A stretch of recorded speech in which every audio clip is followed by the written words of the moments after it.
Hello student, good evening. आज हम लोग फिजिक्स के चैप्टर 7 अल्टरनेटिंग करंट के एक्सरसाइज एनसीईआरटी में जो दी हुई है उसके न्यूमेरिकल को सॉल्व करने चल रहे हैं। हमने पहला क्वेश्चन बता दिया था, सेकंड आपको खुद से करना था, थर्ड बता दिया था और फोर्थ आज हम लोग करने जा रहे हैं। तो स्टूडेंट इसको देखिए आप।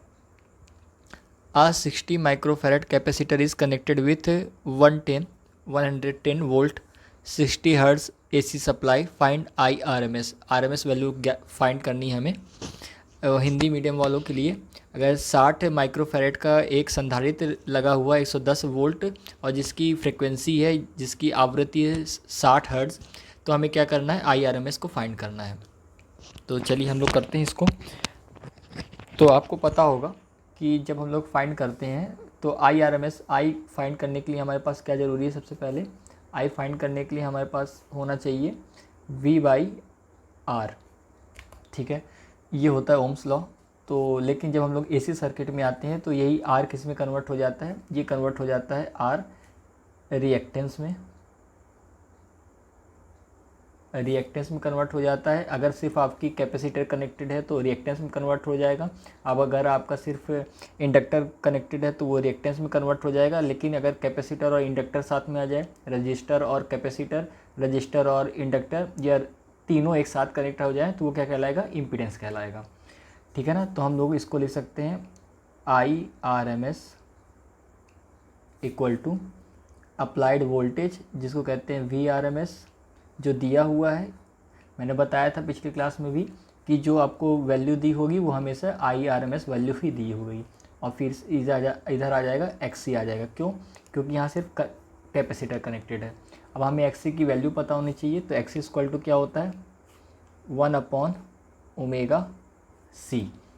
यहाँ पास ओमेगा क्या है, ओमेगा होता है 2πf और C क्या आ जाएगा, अपनी जगह आ जाएगा। तो ओमेगा की वैल्यू क्या होती है, ओमेगा की वैल्यू होती है 2πf। तो यहाँ हम वैल्यू रखेंगे तो अब डायरेक्ट मैं रख के कर सकता हूँ। तो I इक्वल टू आ जाएगा IRMS इक्वल टू आ जाएगा VRMS कितना है, 110 वोल्ट है, और वैल्यू रखेंगे तो 2 × 22/7। F की वैल्यू कितनी दी हुई है, 60 हर्ट्ज दी हुई है, 60 हर्ट्ज इंटू कैपेसिटर की वैल्यू कितनी होती है, 60 माइक्रोफैरड। तो आपको स्टैंडर्ड फॉर्म में लेके आना है। ये 60 माइक्रोफैरड लिखा हुआ है तो आप इसको कन्वर्ट करेंगे फैरड में, तो 60 × 10⁻⁻6 फैरड में कन्वर्ट हो जाएगी। ठीक है ना।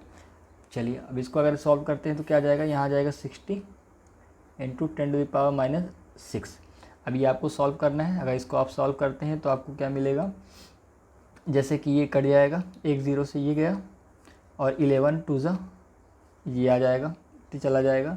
अब इसकी पावर को ऊपर ले जाते हैं तो 10⁻6 आ जाएगा और नीचे हमारे पास क्या बचेगा, 4 × 6 यानी 24 × 6 बचेगा और 7 ऊपर चला जाएगा, 7 भी ऊपर चला जाएगा। हमारे पास नीचे बचेगा क्या, 4 × 6 × 60 बचेगा। इसको आप फर्दर सॉल्व करिएगा, आपकी मैथ के ऊपर है। तो इसका मैं टोटल आंसर आपको बता देता हूँ, जो आएगा 2.49 एम्पियर IRMS की वैल्यू आ जाएगी। ठीक है ना। ठीक है, अब अगले क्वेश्चन पे बढ़ते हैं। 7.6 का एक क्वेश्चन है। तो इसमें क्या बोला हुआ है, a charge 30 microfarad capacitor is connected to a 27 milli henry inductor, what is the angular frequency of free oscillation.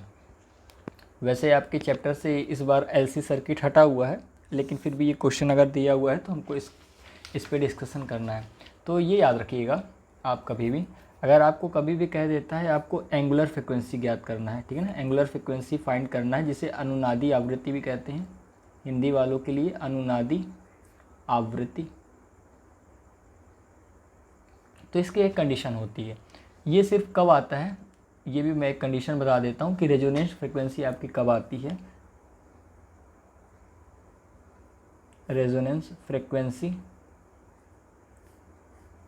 Frequency या एंगुलर फ्रिक्वेंसी की बात करते हैं।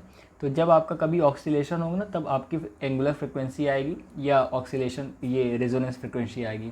तो इसके लिए आपको क्या करना है, ये कब आती है पहले बात कर लेते हैं। ये तब आएगी जब आपका L सर्किट और C सर्किट एक साथ कनेक्ट होंगे। एक ये वाले सर्किट की कंडीशन में आती है और एक तीसरा आता है LCR परिपथ, या LCR सर्किट में आती है, ठीक है ना।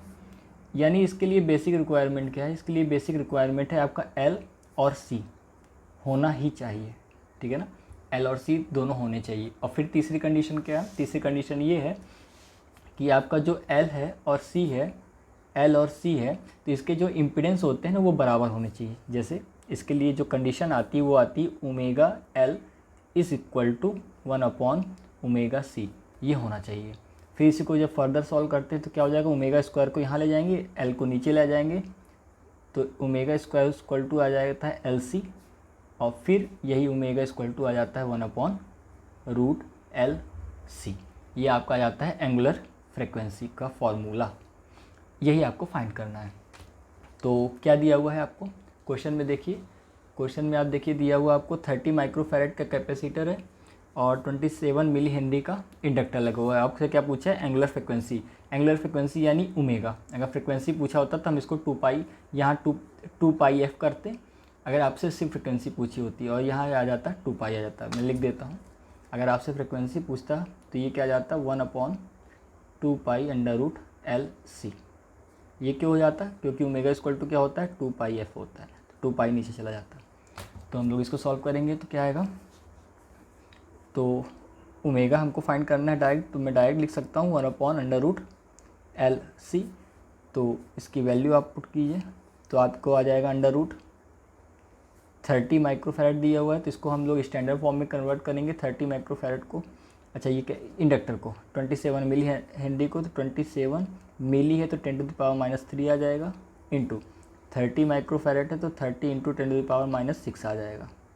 ये आपका आंसर हो जाएगा। इसके बाद आप इसको सॉल्व कीजिए तो आपका आएगा,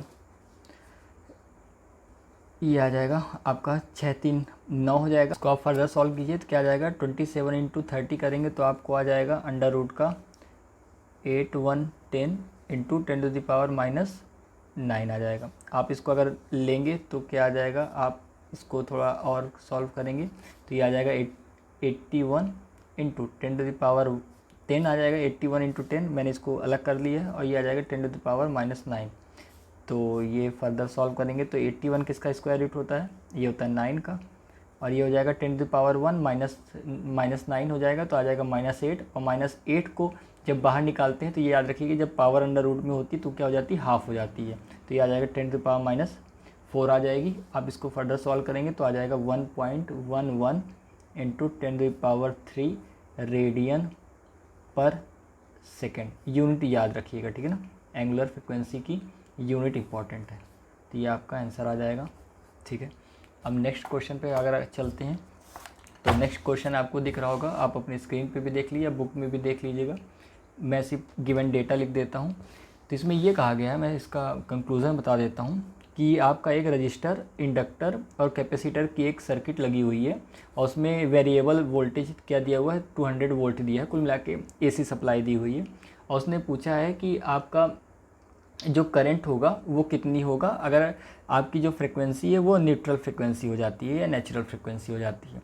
तो नेचुरल फ्रिक्वेंसी का मतलब ही क्या है, आपका नेचुरल फ्रिक्वेंसी अगर दिया हुआ है तो इसका मतलब ही क्या है, ये बात कर रहा है आपका एंगुलर फ्रिक्वेंसी का, ठीक है ना, एंगुलर फ्रिक्वेंसी की बात कर रहा है, आपको ये नोट करके चलना है। तो मैंने फिर बताया था आपको एंगुलर फ्रिक्वेंसी की क्या होती है। एंगुलर फ्रिक्वेंसी के लिए आपकी एक कंडीशन होती है 1/ωc इक्वल टू ωL। तो कुल मिला के क्या आ जाएगा, ओमेगा इक्वल टू आ जाएगा 1/√LC आ जाएगा, ठीक है, ये आ जाएगा आपका। लेकिन इसके पहले भी आपको क्या करना है, इसमें करंट फाइंड करनी है, इसमें आपको IRMS की वैल्यू फाइंड करनी है। तो आपको ये पता होना चाहिए IRMS फाइंड करने के लिए आपको इम्पिडेंस निकालना पड़ेगा यहाँ पास, ठीक है ना। क्यों निकालना पड़ेगा इम्पिडेंस, इसलिए निकालना पड़ेगा क्योंकि इसमें आपको R भी दिया हुआ है, L भी दिया हुआ है, C भी दिया हुआ है। तो आपको इम्पिडेंस निकालना होगा, तो आपको पता होना चाहिए LCR सर्किट के लिए, फॉर LCR सर्किट जो इम्पिडेंस होता है वो क्या आता है, Z इक्वल टू, इसको Z से डिनोट करते हैं, R का स्क्वायर प्लस ये आ जाता है आपका XL का स्क्वायर, XL माइनस XC का होल स्क्वायर आ जाता है, ठीक है ना। आप इसको करेंगे, इसको रखेंगे अब इसमें क्या दिया हुआ है, अब इसमें आपको बोला है कि नेचुरल फ्रिक्वेंसी। अब नेचुरल फ्रिक्वेंसी के लिए क्या ज़रूरी है, ये वाली कंडीशन आपके लिए ज़रूरी है, ये वाली कंडीशन आपके लिए इंपॉर्टेंट है नेचुरल फ्रिक्वेंसी के लिए। तो ये क्या है, ये अगर मैं इसकी बात करूँ तो यही आपका क्या है, एक्सएल इक्वल टू क्या होता है ओमेगा एल, और एक्स इक्वल टू क्या होता है 1/ओमेगा सी। यानी ये बात कर रहा है फॉर, अगर मैं लिख देता हूँ for natural frequency z should be equal to r, which means xl equal to xc, या इसको आप लोग कह सकते हो ओमेगा एल इक्वल टू 1/ओमेगा सी। तो अगर ये दोनों बराबर हो जाएंगे तो क्या हो जाएगा, ये दोनों बराबर हो जाएंगे तो ये वाला टर्म क्या हो जाएगा, 0 हो जाएगा, सिर्फ ये बचेगा आर स्क्वायर, और इसका अंडर रूट हटाएंगे तो जेड इक्वल टू आर आएगा, ये वाली कंडीशन आएगी। तो हम लोग रख देते हैं, तो जेड इक्वल टू क्या हो जाएगा 20 ओम हो जाएगा, क्योंकि ये देखिए आर दिया हुआ है, आर 20 ओम दिया हुआ है, सिर्फ आर ही आ रहा है, तो आर की वैल्यू क्या आ जाएगी 20। अब I R M S equal to क्या होता है, I R M S equal to होता है V R M S upon Z. ये याद रखिएगा, हम पिछले बार क्या कराए थे, यहाँ पास हमने करवाया था एक्स ही लिखवाया था, एक्स का टर्म आ रहा था, और इसके पहले वाले में एक्स एल लिखवाया था, लेकिन वहाँ क्या था सिर्फ कैपेसिटर था, और उसके पिछले वाले में सिर्फ इंडक्टर कनेक्ट था। लेकिन यहाँ पास हम क्या लिखवा रहे हैं, जेड लिखवा रहे हैं। जेड क्यों लिखवा रहे हैं, क्योंकि यहाँ एक से अधिक क्या आ गए एलिमेंट कनेक्टेड हो गए, तो यहाँ क्या आ जाएगा जेड आ जाएगा। तो यहाँ वैल्यू रख दीजिए आप सीधे 200 वोल्ट अपॉन जेड कितना आ गया 20 आ गया, तो इसका आंसर आ जाएगा 10 एम्पियर। ठीक है ना, ये आ गया आपका आंसर आ गया। बस आपका एक क्वेश्चन और बचा है इस एनसीईआरटी से, इसके बाद ये वाला चैप्टर के न्यूमेरिकल कंप्लीट हो जाएंगे, इसके बाद हम लोग नेक्स्ट चैप्टर पे बढ़ेंगे।